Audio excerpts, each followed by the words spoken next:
Welcome to another episode of Chris McDaniel's America here on the Midnight Ride Network, your home of the anti-establishment movement in this country. With me, as always, Jack Fairchild. Jack, how are you today? I'm happy to be back in my usual chair and not in your chair this week. Well, I think all our listeners will agree with that. I know they will. That's a joke, of course. You did a great job last week. Now, look, I don't have a lot of time today, and I came here, and you can probably tell I'm somewhat irritated. Oh, goodness. That's nothing big, and nothing anybody really cares.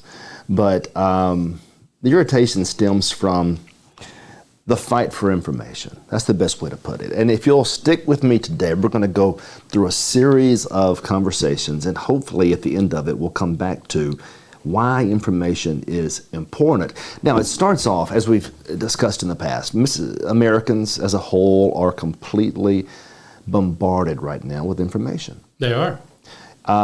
Some of it good, some of it bad, some of it indifferent, but at least we have the freedom, at least it seems, maybe the choice is illusory, but at least we have the freedom right now to at least exchange ideas in an open marketplace. I know. We're going to get to Facebook in a second because I've seen that letter Zuckerberg wrote, and it's incredibly alarming, which goes to the point today of information and why we need it so desperately. Now, two ways to look at it, right? If we're looking at the right information and we're not completely distracted, we can find the answers to today's problems. We can solve political problems. We can solve scientific problems. But if we don't focus on the information that's important and we find ourselves distracted by the overflow of information, well, we're trapped. We're trapped somewhere with all this info and nothing to do except talk about conspiracy theories and outlandish schemes and concepts that may intrigue us. Certainly it appeals to our more base instincts, but it really gets us nowhere as a people, nowhere as a movement. And so that seems to be where we are. The big fight is the question of whether it's Orwellian in the sense that there's going to be a total control and there's going to be tyranny, or whether it's Huxleyan in the sense that we're so distracted they'll still control us. And right now it seems like we're super distracted and they're still controlling us. I'm getting to a point here. Hold on just for a second. Because everywhere I look today is a new story. And every story by the mainstream press is designed intentionally to manipulate you. You should just know. And I won't just stop there at the mainstream press. Let's back it up for a second. Every story you see online is designed to manipulate you.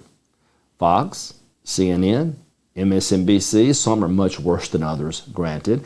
But every story has some degree of twist, spin, prejudice, or a bias in it. Now we know that if you're smart because you recognize it. And sometimes you look for those stories that share your biases, that share your prejudices, that share your ideas of the world.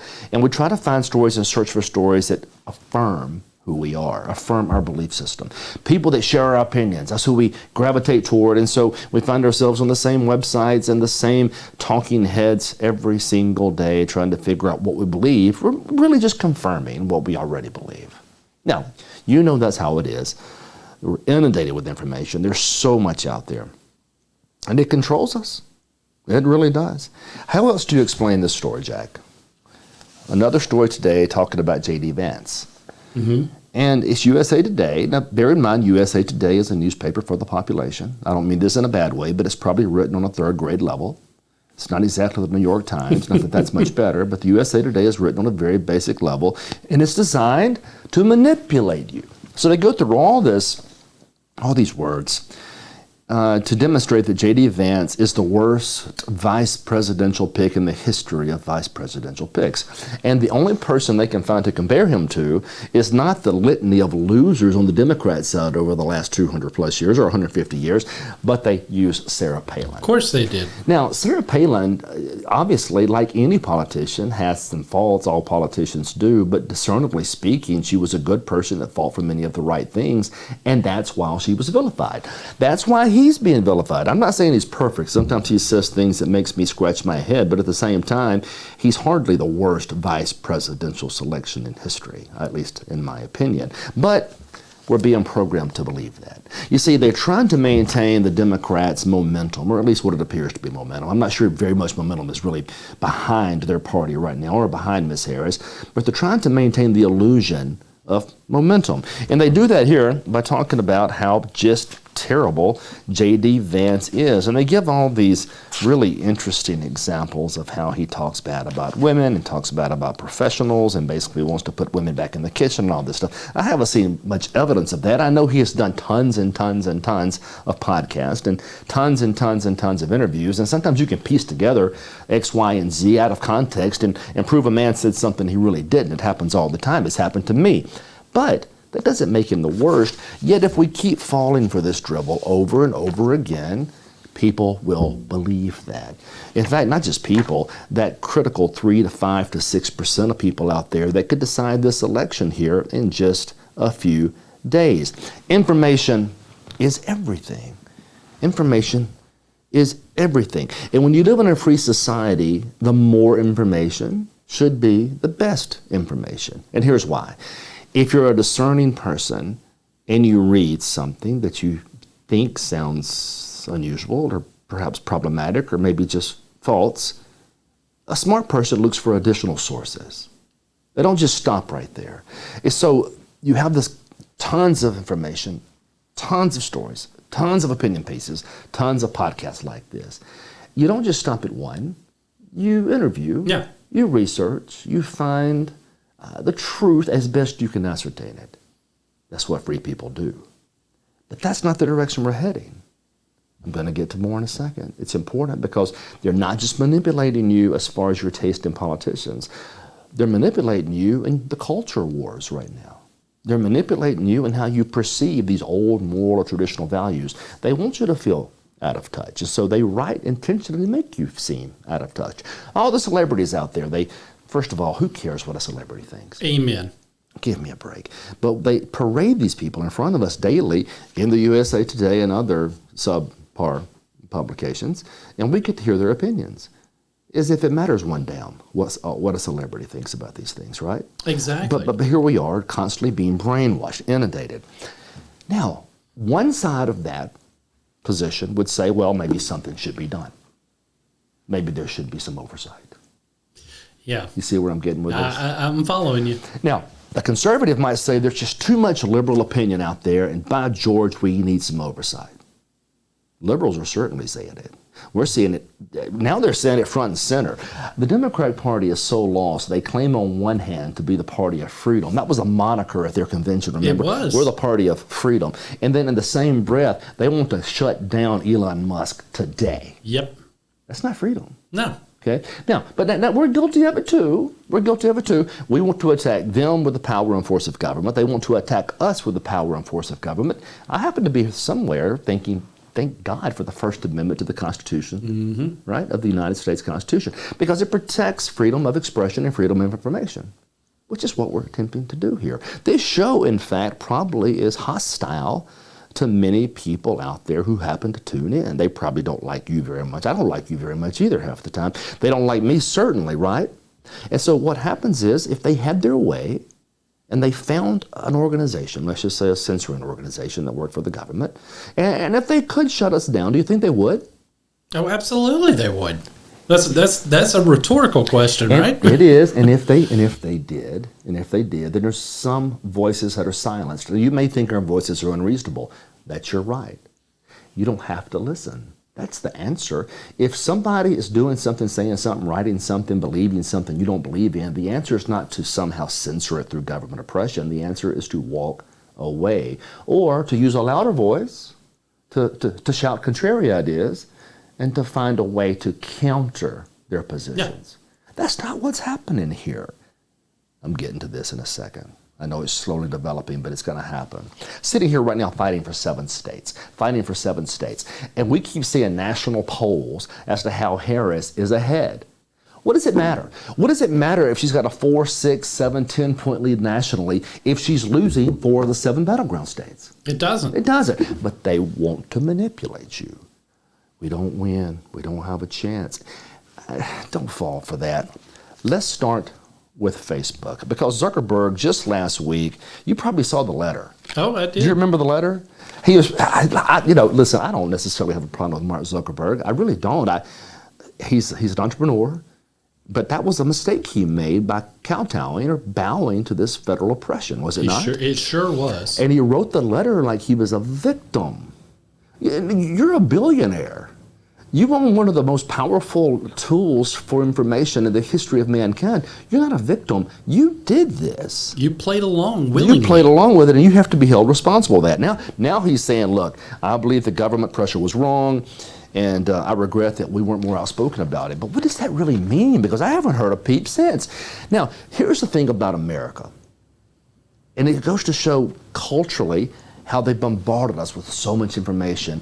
It appears almost normal to not be confrontational when faced with a constitutional crisis or faced with a crisis of information. I'm not suggesting necessarily that there was state action here that would entail a constitutional violation, but when you have the President of the United States and the power of the executive branch literally pulling all of its weight against Facebook or Meta, whatever what do they call it? Meta? Meta, I think, is what they wanted, but it's Facebook. It's Facebook. They put all this information, all this pressure on them, and then they behave in a way to conform, which, by the way, is always the first step to tyranny, is conforming, which is what he did here. And the question is, why haven't we seen more political uproar about that? You're talking about the very essence of forming opinions. We all form opinions based on our usage of social media. You're talking about the ability to take a position and make it normalized, or take a position, conversely, and make it radicalized, because this platform is so powerful. Let's just say, for instance, the algorithm begin to push very pro-democratic ideals. Well, you can rest assured it will tilt the polling. You can rest assured too many people use the platform that aren't thinking for themselves, and so naturally they would gravitate slightly to the left or right. But what if in America they respected freedom, and they didn't get involved one way or the other? Free market, right? Yeah. What happened to the outrage? The President of the United States of America used the power of the most powerful force in the world, which is the federal government of this country, to threaten, intimidate Facebook.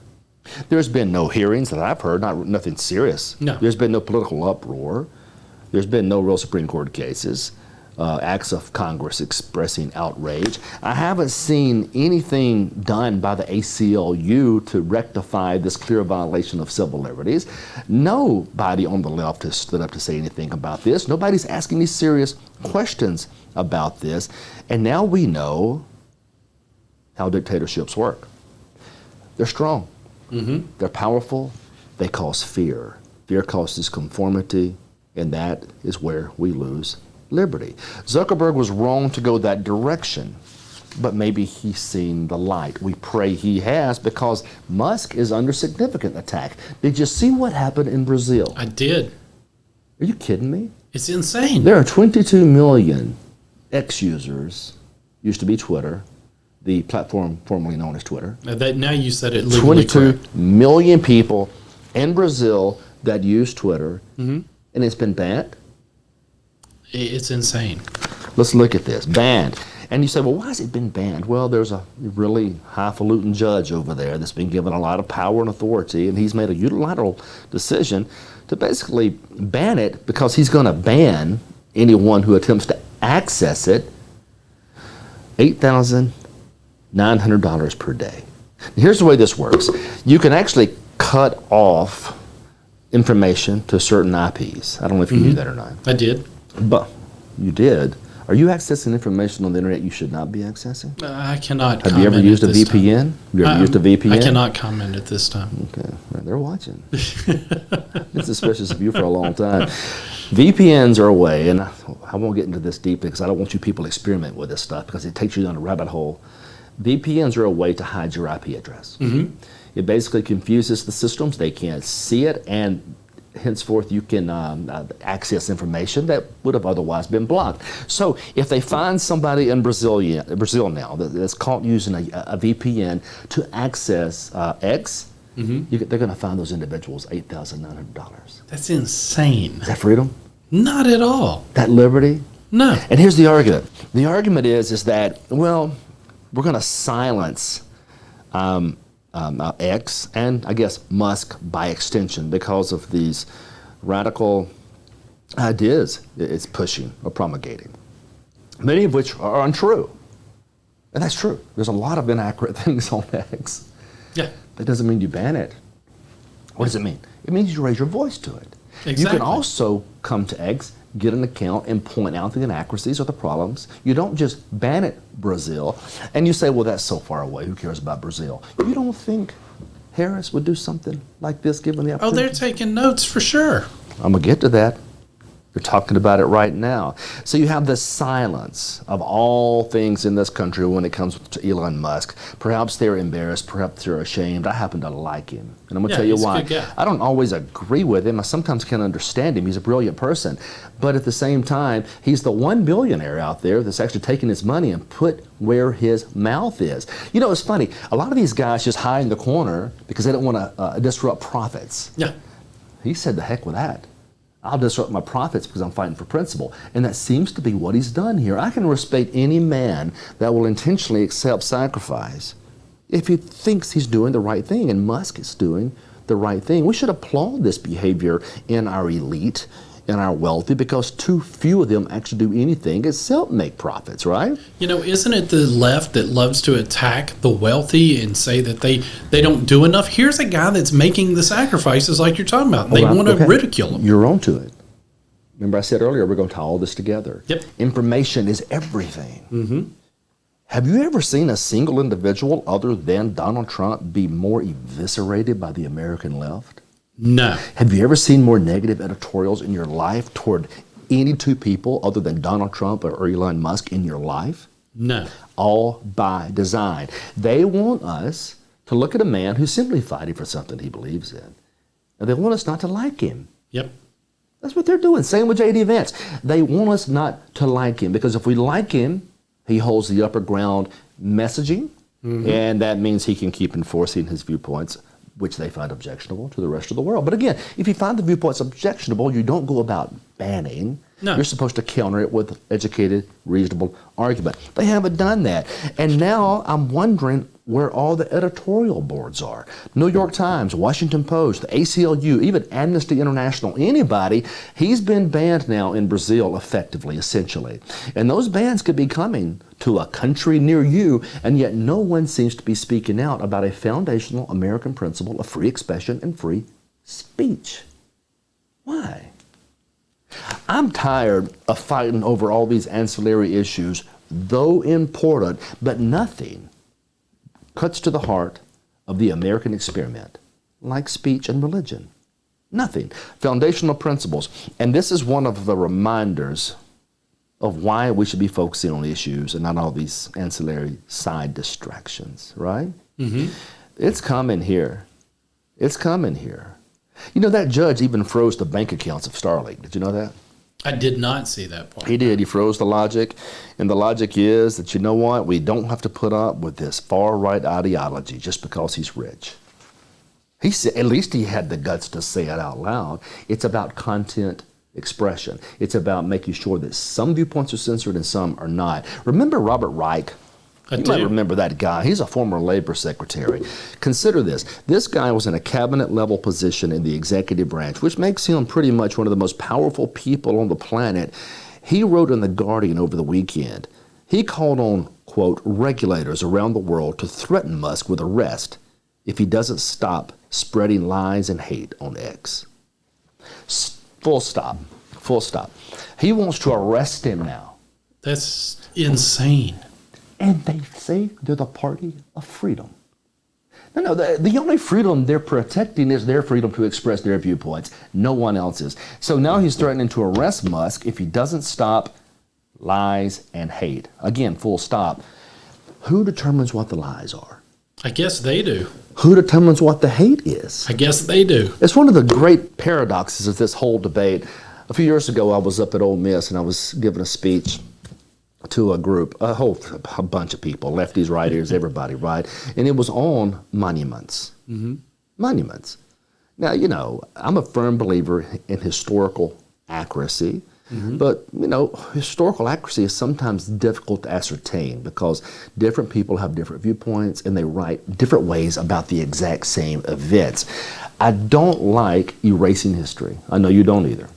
I don't like when they tear down monuments or statues. I think it's ridiculous. I think free people should learn to live with their mistakes and their successes, and they should learn from all. And it should be, and again, the group that claims for tolerance should accept other people's views. Keep in mind, I'm making the debate that night. I'm arguing about what they call contextualization.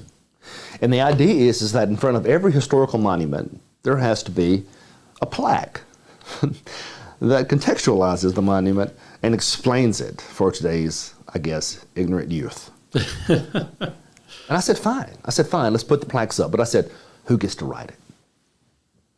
Remember, I started this show by saying information is precious. Who gets to write the plaque contextualizing, let's just say, for example, a Confederate monument on the Ole Miss campus? I mean, if someone relatively conservative writes it, what do you think it's going to say? It's probably going to be more objective. And if somebody very liberal writes it, it's going to be one-sided and really intolerant. Going to be condemning. So the point is, information matters. I said, fine, you want a plaque, let me write it. And the left went crazy and the right cheered. But the point was, if you can't go around contextualizing everything, because the truth is somewhere oftentimes in the middle. Same point here. When he talks about arresting Musk because he's disseminating lies and hate, who gets to decide? It's like me writing the contextualization plaque. Who gets to decide this? Now, here's the problem. If Democrats get to decide this, and they're heading that direction, they're going to have their tribunals. Yep. And they're going to sit there and they're going to judge these people harshly, like me and you and like Mr. Musk. Yeah. It's coming. Who gets to make that call? I'll tell you what's crazy. One more thing about Facebook while I'm venting. You're going to love this. This really happened to me. Oh, I got to hear this then. Let me back up. I won't use exactly the phrase I used. I'm going to let somebody else take credit for this because it was a meme that but it was very similar to what happened to me. I don't want to talk about me. That's wrong. Here's Facebook. If I were to put a meme on Facebook and it showed Paul Revere riding through Boston or outside of Boston screaming the British are coming. Yeah. A Facebook fact censor would say false. Not all the British were coming. I've seen that happen. You see it? Okay. Same principle here. When you start talking about government making the call or oversight as to what is right, what is wrong, what is accurate, what is not, you're going to get politicians making those calls. And I promise you, the one person in this world you don't want telling you what's right or wrong is a politician. Yeah. Right? That's the danger. But here he is, Robert Reich, regulators around the world. That reminds me of, what was that movie? Regulators back in the 80s. Young Guns. Young Guns. It's like he's got the young guns out there. They're running around now, and they're trying to arrest this guy because he's promoting hate. Chris, I've got a question for you. Yes. Have you ever, you brought up memes and fact checkers. Have you ever put up a meme that was a clear joke and is obvious that it's you being funny and maybe even a little bit of satire in it, and Facebook fact checked the joke? Well, they have, and it's incredibly frustrating, but even more frustrating than that. And I'd rather okay. You want to get real for a minute? Yes, let's get real. You ever seen Dave Chappelle? He says, keep it real sign? Oh, I absolutely Let's keep it real. All right. Here's the way this goes down. Facebook and social media as a whole, it's one of the few tools in the history of mankind that literally invites crazy people into your house. Have you considered that? Oh, absolutely. All of these years, we were able to somehow avoid these people because they were crazy. Yeah. And crazy people, those are the knuckleheads in the corners screaming at plants. Yeah, and you know what I'm talking about? And saying they're, talking to puppies in the attic or whatever the case may be. I don't know what's going on. We used to know where they were, and we kept them at bay, and there was a respectful peace. As a result of that, the crazies weren't allowed to come into my house. I am convinced that about 10% of the population needs to be institutionalized at this rate. You think am I wrong? I'm thinking you might be undercutting it. Okay, 25%. I mean, here's the thing. Whether you're on the right or the left, and we have to concede that our side has its own unique share of lunatics, and their side has their own unique share of lunatics. I would suggest their side is slightly higher than ours. I agree. But to your point, you'll post something on Facebook seen as complete just being funny. Like the other day, I had my son holding an old Japanese weapon from World War II, an Osaka Type 99 rifle. It was produced from 1940 to 1945, and long story short, about 3.5 million of these rifles were made. And this particular rifle was taken off a Japanese soldier. He was not in best of shape when it happened. But they brought it home. There were quite a few bought to the States. They've never been exported here, but we bought them over here. The soldiers, Marines, sailors coming home, bought those rifles back. My granddad was one of those. Don't arrest him now, he's passed away. That was allowed then. So I posted him on there holding this rifle. And I put on there something I thought was funny about, I wonder if he could shoot a dove with this. Laughing emoji. Yeah. About 5% of the people were like, oh my God, that's not a shotgun. Another 3% were like, why would you shoot an innocent dove? It was a joke. The point was the size of the gun, the bayonet on the gun, the size of the guy holding the gun. He wasn't going to go dove hunting with a gun. But leave it to social media. There's going to be that small 5 to 10% out there, the ones that should be institutionalized. Yeah. They're going to tell you what they think. And so all of a sudden we're inviting lunacy into our homes. And so people say, why don't you respond more to the post? That's why. Yeah. So they're going to say these crazy things. And if I respond, do you think that encourages the crazy or discourages the crazy? Oh, it encourages it for sure. There's a saying on social media, it I think originated during the old, you remember the message boards back in the day before social media became the thing that folks would go in? Yeah. And the comment was, don't feed the trolls, because the trolls are the people that are just there to be negative and pretty much just attack everything that anybody else enjoys. Social media is littered with the trolls. Trolls everywhere. And here's the thing. You might think I'm making an argument for censorship. I'm not. No. I'm saying that you have to be wise enough to recognize the idiots and wise enough to leave them alone. Yeah. You Right. can walk away. You can self-censor right. yourself. We That's don't right. need government for that. And frankly, I never thought it made sense. People say, well, it hurts my feelings. I mean, who cares what some knucklehead in Nebraska thinks about my son holding a gun? What I care about is just having a good time and making sure we express ourselves accordingly. Yeah. So here's the thing. I don't want to beat a dead horse, so to speak, but I think what Musk is doing needs to be respected. And I think the Democrats are incredibly dangerous because they're already kind of tilting at censorship. Yeah. When Ms. Harris was asked about this, did you see the interview? She was asked about it. Jake Tapper, hostile audience for her on CNN. Jake Tapper, he asked specifically about X and about Twitter.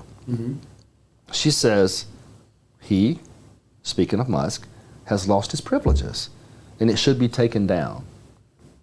Wow. When did speech become a privilege? That's Wait. frightening. Listen, when did speech become a privilege? It's not a privilege. Only to them. You see my point? Yeah. So you're talking about the collection of information I've been talking about, so important this whole show. She doesn't want that information spread. And she'll claim she's doing it for humanity because it's mean and it's not nice and people get their feelings hurt. That's not America. No, that's following the European model. They're already doing crap like this She is. over in Europe. She is. And that's the point. So she says that, and we're talking about speaking to people, which Musk is, right? And we're speaking, I'm not on X like I should be. People have been pushing me to be on X. Yeah. A lot of the folks over the network would love to see you get more involved. I think it's in going to X. happen now that I like Elon Musk so much. Yeah, It's just a there you matter of go. time. So here's the thing.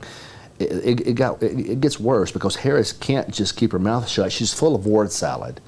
And she's constantly digging a hole the more she speaks. And she says, this is a random concept. She goes, the bottom line here is you can't say you have one rule for Facebook and a different rule for Twitter. What does that even mean? The same rule has to apply, she says, which is why there has to be responsibility that is placed on these sites to understand their power. What does it even mean? If she's talking about their attempted censorship of Facebook, then the answer is not your likewise censorship of X. It's for the government to get out of the marketplace altogether. But then she clarified it. More word salad.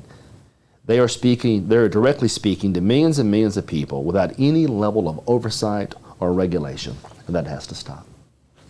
Well, I would ask her, who gets to regulate it? Yeah. The Goldwater Society there in Arizona, or you, or the ACLU? Because what she's suggesting really here is censorship. 100%. And that's what's really dangerous about these people. So Washington, I think my position would be, you tell me if I'm wrong, just keep your hands off of our internet. You're not wrong. Keep your hands off of our internet. We can handle it just fine as people. Now, before I wrap this up, I want to talk about a few things, Jack, things that are right to the heart. Do you want to pause for the I guess we should now. Yeah. Is there time for an ad? All right, thank you.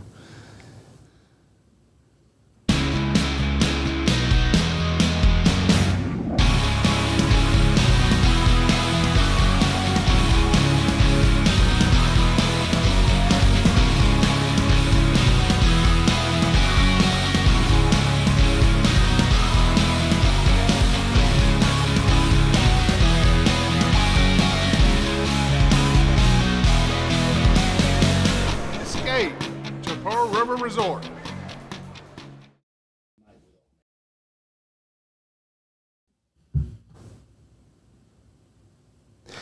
We appreciate our sponsors so much, and to the extent that you can help them, we certainly hope that you would. And I know I've literally hammered this subject now for 40 minutes or so, but I think it's that important. It's very important. I think a full show on this subject's worth it. I think so. No, I'm sure the audience disagrees, but a couple of things I do want to point out here. If there were 10 reasons why the internet should not be censored by government, let's talk about those. Okay. The first, freedom of speech, right? We've talked about that. It's a cornerstone of our society, and the internet does provide, whether we like it or not, whether they're crazy or not, the right for people to express their opinions and share their ideas in an open marketplace, and I think that's good. Number two, access to information. It's one of the few places we still can access information without control. Now, granted, most of our information we access is nonsense. You know, I spend 3 hours a day watching Reels. Have you done that? Way more time than I should. Nothing about it even remotely educational. I'm dumber for having watched it, but it's enjoyable. Cat videos and accidents. Those are the best. You read my mind. You cannot beat. You cannot beat a good animal video. So access to information is vital, and that goes from education to health care all the way down to how governments behave. And that's one of the reasons I think governments always are suspicious of freedom of speech and expression, because they are the ones that stand to be challenged. And the one thing a politician doesn't want is to be challenged. What about innovation and creativity? You may not believe this, or you may believe it. A clever search can find information that you've never really considered. It can be poetry, it can be art, it can be science. You can probably learn how to make a bomb, for goodness sakes. I'm not suggesting you do that, Jack. No, I'm not. I'm suggesting that there's something about the innovation and creativity, and the more ideas that we have converging in an area, the smarter we can all be over time if we're not watching Reels 3 hours a day. Yeah. Or TikTok, right? Plus, there's an economic impact here. Could you imagine giving the Democrats full control over the internet? Which things would they not allow you to purchase? Which things would they insist that you purchase? Lord knows, these people can't be trusted to do anything, much less control that type of economic environment, right? Mm-hmm. And think about this. When we have all this economic impact of all these sales and transactions, competition takes place, and competition drives down prices. And sometimes you can find really good deals online because competition has driven down prices. We would lose that in a hyper-regulated area. Also, accountability. Where else can we hold our government accountable? Have you considered that? If we were to lose this ability, what do we do? You go back to the placards, wearing a placard on the street, maybe a bullhorn, screaming at people walking down the sidewalk. And then you're the crazy person. Exactly. I'd rather be crazy online and not on some city street in Chicago, right? Amen. So the point is that there's all these great reasons. Global connectivity. Mm-hmm. I'll tell you something that's going to blow your mind. You realize that when countries talk, when countries trade, they don't often go to war. Did you know that? I did, I think. Did you also know that when you have countries that are oppressed, Saudi Arabia, the Middle East, for goodness sakes, mm-hmm. when you have those countries that suffer oppression, isn't it fascinating that when they can see ideas of liberty and freedom, what that can do for them? You don't need a military to spread democracy. You need ideas, and you hope those ideas flourish in the minds of people that are oppressed throughout this world. What better way to do it than this connectivity the internet provides us? So you've got all these great reasons, and the bottom line here is I just want them to leave us alone, which is a theme for this show, and we've been saying it since day one. Washington, just leave us alone. Is that so bad? No, that's the perfect ideal. We 100% only want to be left alone. I mean, I don't want to force my ideas on you. I want you to not do the same. I'm tired of stuff being shoved down my throat, but at the same time, I have the option to turn off a lot of that stuff, which I have done. And that is the correct path. Because again, if enough of us are willing to say, you know what, I'm not watching that filth anymore, I'm going to turn that off, the free market will take it over. We don't need government to force that through. There's never been a better regulator of norms and positions than a free people functioning in a free market. And we could talk about that for days and days and days, but I want you to consider that products that are good and stable and safe always sell more than those that are not. And the free market has a way of doing away with ideas that aren't conducive, that aren't good, that aren't sound. It's the same when you're connected online. Yeah. I don't like censorship. Not one bit. Now, a couple of things. I know we're getting close. We're running really long on that one subject tonight. Did you happen to see, and I'm not looking for a fight here, I'm just trying to understand the dynamic. You better prepare yourself because your email box is about to fill up. Donald Trump on abortion. I know you're saying, please, Chris, don't tackle that, please. No, I think you should. I think we have to. A couple of things happening here over the last week. Now look, you have to understand, we just spent the last 40 minutes criticizing the Democrat Party and Ms. Harris. Mm-hmm. And now I'm going to say one thing, I'm going to raise one question, now I'm going to be, anti-Trump. Yeah, you're a Democrat yourself. You're not a conservative. And listen, I'm not attacking him. I'm expressing concern over direction, and two, I'm going to defend part of his direction. This might shock you.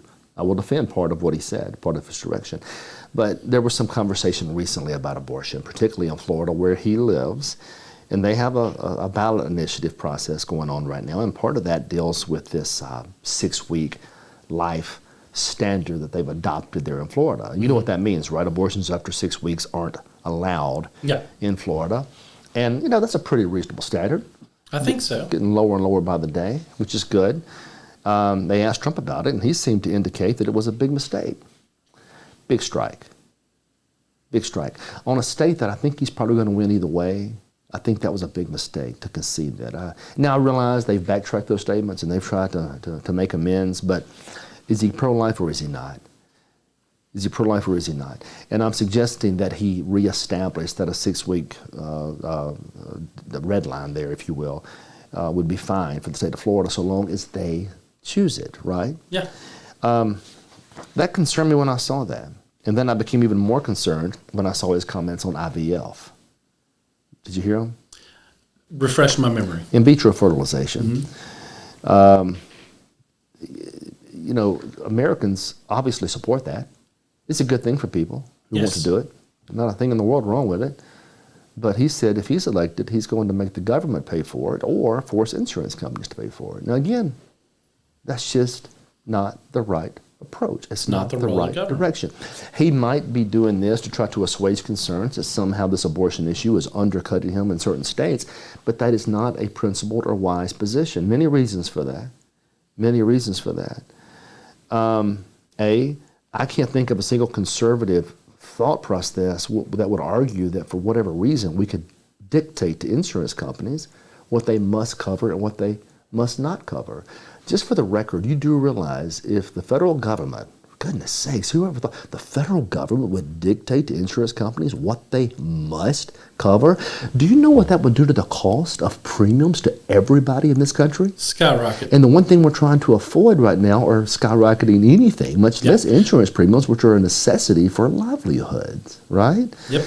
Number two, I can't imagine in our right minds why the federal government would be paying for a process that's voluntary.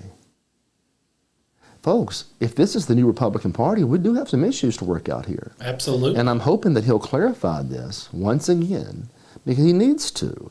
And it's not that we're going to not vote for him. We're going to support him. I'm behind him 1,000%. I hope he wins by 50, 60, 70 points. But we don't abandon the pro-life movement because it becomes somewhat unpopular in certain segments of the country.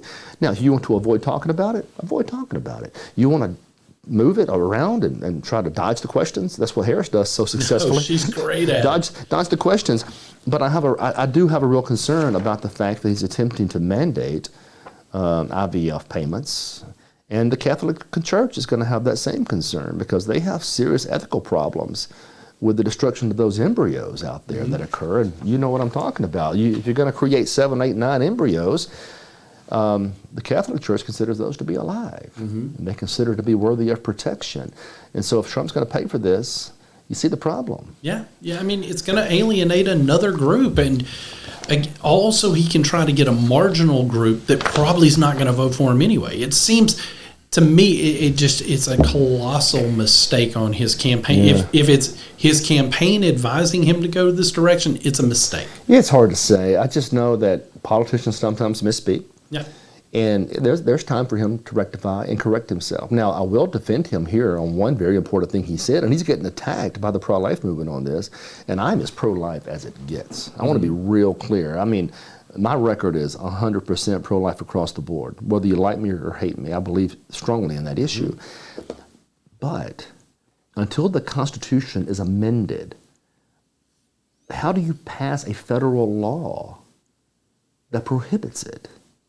You should. We're not empowered. The federal government's not empowered to do that. The conservatives have been making the arguments for 60 years about federal power being too great. These are state issues. And when Trump says they should be left to the states for consideration, I agree with that. Because he's right. He's right. Now, if you want to go through the hard and difficult process of amending that Constitution and putting a life amendment in the Constitution, then by all means, you have empowered Congress at that stage to take that action. But I'm not aware of any provision of the document that empowers Congress at this rate to take that position. And when the Democrats are elected and they attempt to federalize it, I'll be just as adamant that's the wrong position to take. One of the big mistakes with Roe was that it federalized an inherently state issue. Yeah. You think I'm wrong? Where in the Constitution does it mention the word abortion, and where does it give the federal government any power over that issue? Just like education, it gives it zero power over that issue. Because the Constitution is silent to that issue, those issues belong to the states, assuming you still respect federalism, the Constitution. You may not. But when Trump says it belongs to the states, I think he's right. I think he's right. Now, I do think it's unfortunate the Republican Party changed its platform and kind of moved that messaging around and tried to be less pro-life. But when he says it's a state issue, I think he's correct about that. I think he's 100% accurate. I think that that's been the position that we have taken for as long as I've been involved in taking these positions. It's always been, let it go back to the states. Let it be the states' issue. Let them decide for themselves. Roe ripped that away from the states. And our argument has always been, give it back to the states. I don't like any approach that grows the strength and scope of the federal government. That's dangerous to me. You know, the thing is, if somebody asked Trump about his personal vote on the initiative in Florida, his response can be, that's my business. I'm going to vote the way I want to. Yeah. Right? But instead he kind of attacked that position. I think he should reconsider that. Number two, I don't think the federal government should be paying for half the things it's paying for, much less IVF treatment. Now, do I think IVF treatment is great? Yeah. Absolutely. Do I think there should be ways to make it more reasonable and affordable? Sure. Should there be protections for those embryos? Absolutely. But you can't have all of that with a federal approach, especially if the feds are paying for it or forcing insurance companies to pay for it. More about that on another show after all the hate mail comes in to me tonight. Speaking of this, it seems like all the people out there, all they care about nowadays is what do the celebrities think. We talked about that earlier. Yeah. So I found a list. And Jack, I want to be real clear about this. We're going to win the pro-life argument right now on this list. Okay. All right? List of celebrities that are pro-life. I'm going to blow your mind. What do you think, Jack? I don't think there are going to be that many. Celine Dion. Okay. Justin Bieber. I would have never guessed him. Kelsey Grammer. That one doesn't surprise me. Kathy Ireland. Okay, go Kathy. Jack Nicholson. Really? What? That surprises me. The Shining. Yeah, I thought he was. I've never heard his politics, but I just always assumed he's a liberal. Well, it's easy to assume he's a madman because he's a Lakers fan. Exactly. And he's just unkempt, generally. He looks like a lunatic. He plays lunatics. He does, and that's fine. I love his acting. The Shining was wonderful, by the way. Also found a top 10 list where The Shining was number 4 of the most horrific movies of all time. In a good way, the scariest movies of all time. And I agree with that. Yeah. Those little girls to this day haunt me. You know what I'm talking about? I do. Don't come around Mississippi with that stuff. We have Right too many weapons, too many firearms. Jack Nicholson, though, pro-life. Chuck Norris. No surprise Pro-life. there. No surprise. Martin Sheen. That shocks me. Surprising, right? Wasn't he the West Wing? Or Martin was that- Sheen? or Yeah, was that was... Or was that somebody else? No, that was hold on. That was Charlie Sheen is the young one. Martin Sheen's the dad. Yeah. Wasn't Martin Yeah, Sheen he was the older president in guy. West He's Wing? the older guy. He's got his son is Emilio Estevez and Charlie Sheen. Yep. And I'm pretty sure Charlie Sheen doesn't share his position on this issue. I'm not sure Charlie Sheen knows what his position on most things are these days. Do you know Ben Stein? I do. Pro-life. He's fairly conservative, I He is. think. What about Janine Turner? Actually, I didn't know who she was. Yeah, I don't know who that is. It was kind of like a story you sent me earlier. There was a lady that was trying to be all profound on the issue of pronouns. The one from the new sitcom that you probably hadn't heard I of. had no idea who she was. I couldn't tell you her name right now, and I've got the story pulled in front of me. Story made the national press as to something she did as it relates to pronouns, and I was like, who is this person? And why does she think we care about her lecture to us? I don't know. There she is. I found it. Her name is Cheryl Lee Ralph, and the name of the show is Abbott Elementary. I have missed both the show and her name. I've seen Does the anybody show. know who she is in here? Nobody. Everybody's like, you've seen the show? I've seen the show. You need to get out more. And I only know who she is because I've seen the picture on the story. She plays the good, stern You teacher. have got to get out more. If you know what Abbott Elementary is, you're the only Republican in this country. Everybody else is like, I have no idea what you're talking about. Anyway, she has, since we're on that subject and I only have a couple of minutes left, she took to social media and she lectured her fans about respecting the preferred pronouns of children today. So ridiculous. The things you used to do and say when you were young, they're not going to work right now. And she said, this is a message for those of you who are over 40, boomer. Some of the things you used to say are not cool, right? Okay? Like, I guess he and she. I guess that's... That's so uncool to say he and she now. It's got to be we. Anyway, it says, these children right about now, they want to be called by their name. They want to be respected with their pronouns. Now, she's 67 years old. She's got enough sense not to be saying this stuff. Apparently not. I've often envisioned a day when my 12-year-old asked me to use a pronoun for him to explain something. That would be a tragic day in our household. Look, kids, let's just talk about this issue for a second. Do I respect children? Absolutely. Do I think children deserve rights and responsibilities and roles? Absolutely. And the older they get, the more rights and responsibilities and roles that they assume. But do I believe children should make decisions as it pertains to gender confusion and gender surgeries? No more so than I think they should drive a car at 14. Nope. Right? Or vote at or 14. fight a war at 12, or for that matter, do much of anything. You know, in Mississippi, we don't even allow them to enter contracts under the age of 18. Nor It's should called we. it's called the age of capacity. Yeah. Age of capacity. And here we got liberals trying to say that 12-year-olds can make these lifelong permanent decisions as it pertains to their gender and their sexuality. It's a sickness, it's a disease. But that's another reason the information matters so much, because we see these stories and we hear this lecturing, and if it's given through us through a prism of open-mindedness, and a prism of humanitarianism, and a prism of love and acceptance, more people tend to gravitate toward that, and they stop thinking with their rational mind and start thinking more with their emotional heart. Nothing wrong with having a heart, but it has to be tempered with something reasonable. And when you start giving people, children, the right to take these actions, it just seems we're going the wrong direction. We are 100% going in the wrong direction. I mean, and it's the whole pronoun game is so completely ridiculous because here we have, where you can, if you're a boy, you can decide you're a girl.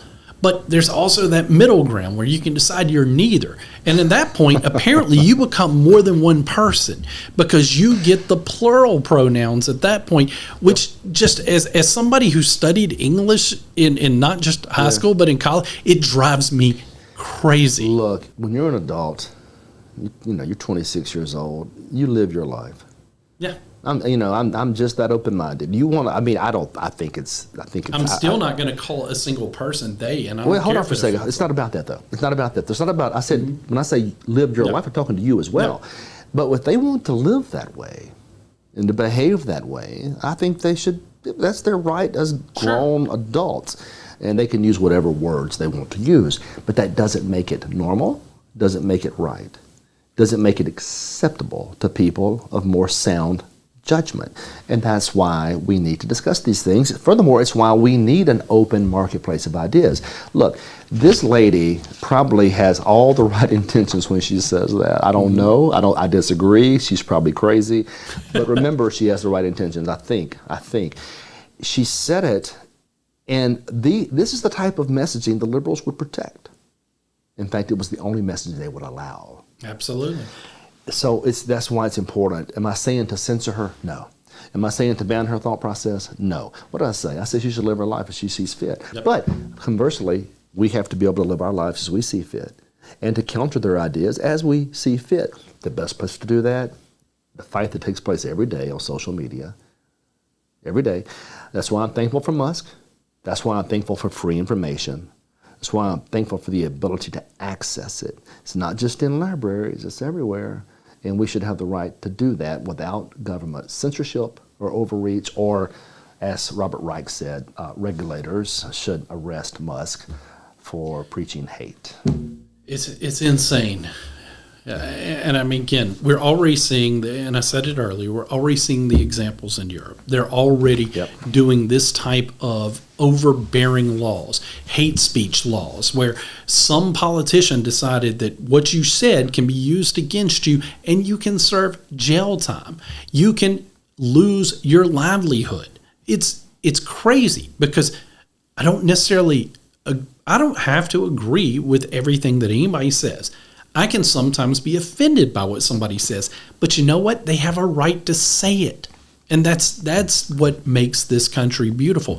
That's the beauty of the Constitution. The fact that we have the fact that document recognizes our rights. It didn't give us our rights, as we're quick to always remind folks. It did not give us our rights. That's right. It points out what our rights are, and they are inalienable from God. You can't take away those fundamental rights, Chris. And it's just insane that that's the direction that the left wants to go here. It's not surprising because we've seen it time and time again exactly how insane they are. So again, Chris, I just we have to work harder than them, because if they gain power, they're going to enforce this stuff. They are. Now, here's one more thing. How much time do we have left, by the way? I've completely gone blank. I'm guessing about 6 minutes. I think around that. See, that was completely internal.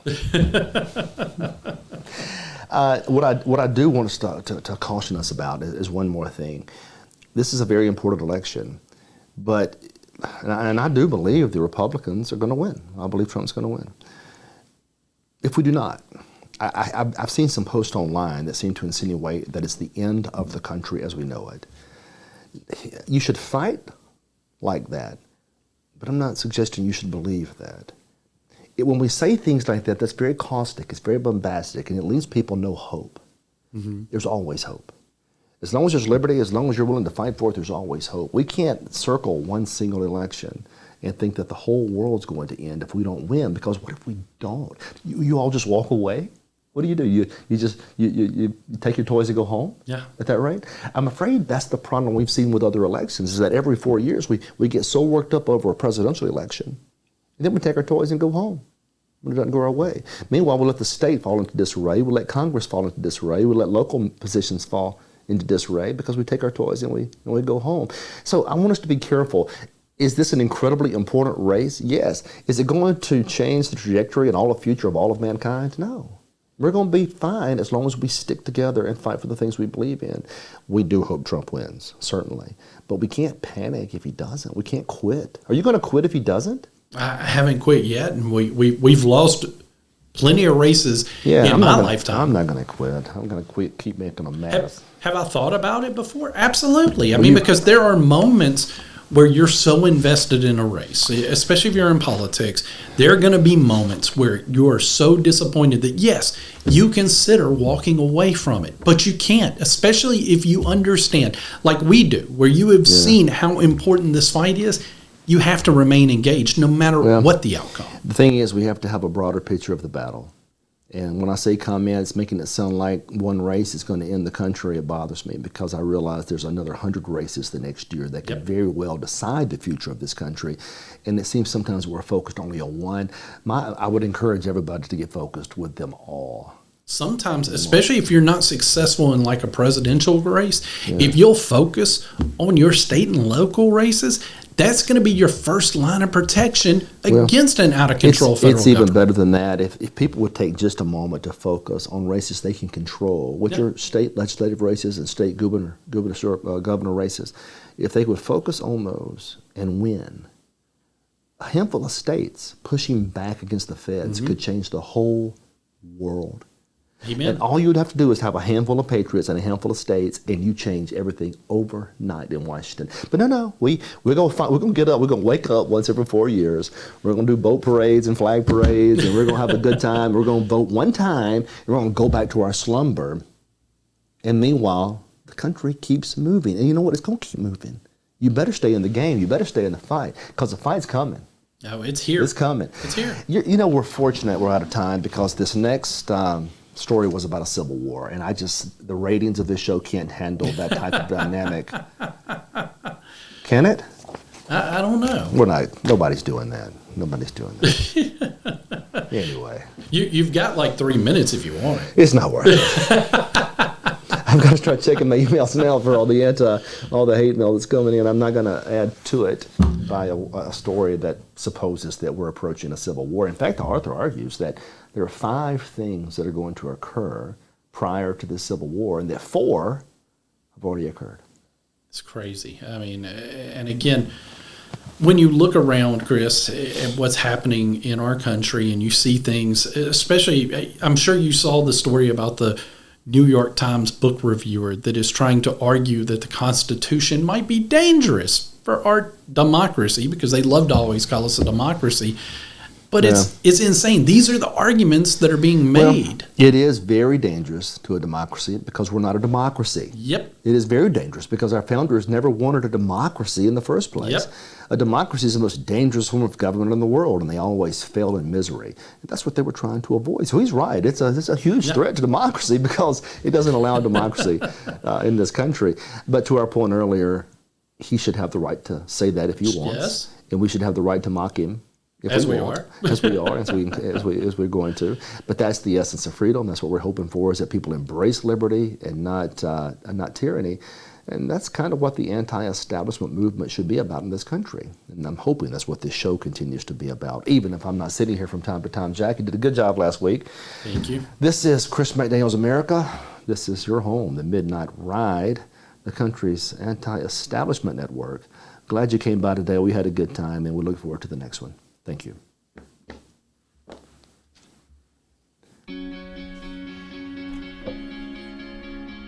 Looks like you've been sleeping well. Megan, he's back. The My Pillow guy. And you're looking good. Still feeling good. Well, just when you thought it couldn't get any better, we've got the best pillow ever, My Pillow 2.0.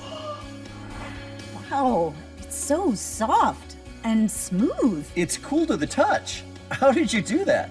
Well, we took My Pillow's patented fill and combined it with this new technology that we didn't have back then when I invented My Pillow to bring you the best pillow in history, My Pillow 2.0.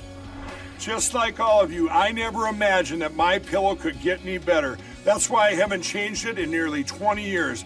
Then I heard about a revolutionary new technology, and I knew I had to bring it to you all. My Pillow 2.0 is truly the next generation of My Pillow. The My Pillow 2.0 is cooler and softer than the last My Pillow. It is so comfortable to sleep on at night. I look forward to going to bed, and I wake up well rested in the morning. Sleep is all about temperature and height.